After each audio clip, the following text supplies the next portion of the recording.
ওর gang কতজন বলতে ৪-৫ জন অনেক ক্লোজ, অনেক বেশি, যারা মামুনের সাথে সবসময় ও সব কিছুতে অ্যাপ্রিসিয়েট করে।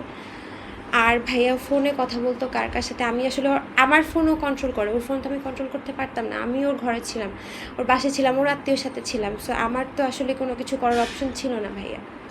কি হইল যে আপনি এখন চলে আসলেন, এখন আমাদের সামনে আমি কথা ভাইয়া বলতেছেন? আর সহ্য করতে পারছি না, আমার বডি আর কোনোভাবেই নিতেছে না, আমি মরে যাচ্ছিলাম। আপনারা হয়তো আমার লাস্ট পেতেন, ও আমাকে সুইসাইড বলে কাটাই দিত।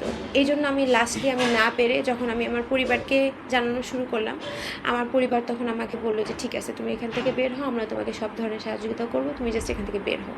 তখনই আমি আমার জিনিসপত্র নিয়ে চলে আসলাম।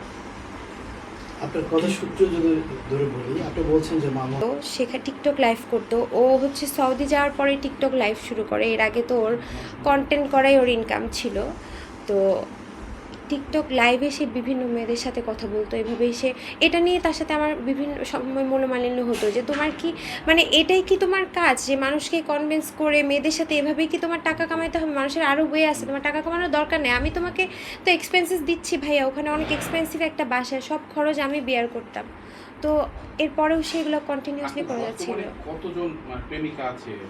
ভাইয়া আমি সঠিক বলতে পারবো না, অনেক আছে। আমি বললাম না রিসেন্টলি একটা মহিলা হাবিবতি নামের, ওর সাথে ওর লাস্ট যে, হ্যাঁ সুগার মামি টাইপেরই, হ্যাঁ সুগার মামি টাইপেরই। এটা কি সত্য? এটা ডিটেইলস বলেন। এটা সত্য ভাইয়া, এটা সত্য, আমি প্রমাণ পেয়েছি, আমি আপনাদেরকে কিছু দেখাতেও পারবো। আর আমার বাকি কিছু আমার ফোন থেকে নিয়ে নিয়েছে ও আমার সাথে। আমি যখন এই বাসা শিফট করি তখন আমার সাথে দেখা করেছে, জাস্ট বিকজ তার প্রুফগুলো ডিলিট করার জন্য।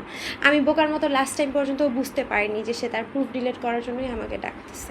এই যে একাধিক নারীর সাথে কথা বলে, বিনিময়ে কি পয়সা পায় মামুন? হ্যাঁ, টিকটক লাইভ করে সে একাধিক নারীর কাছ থেকে পয়সা হাতিয়ে নেয়। এর আগেও সে একটা লাইভ করে বলেছিল যে তার ফেক অ্যাকাউন্ট থেকে মানুষ তার কাছ থেকে টাকা হাতিয়ে নেয়, বাট ফেক অ্যাকাউন্টগুলো আসলে মামুন নিজেই চালায়।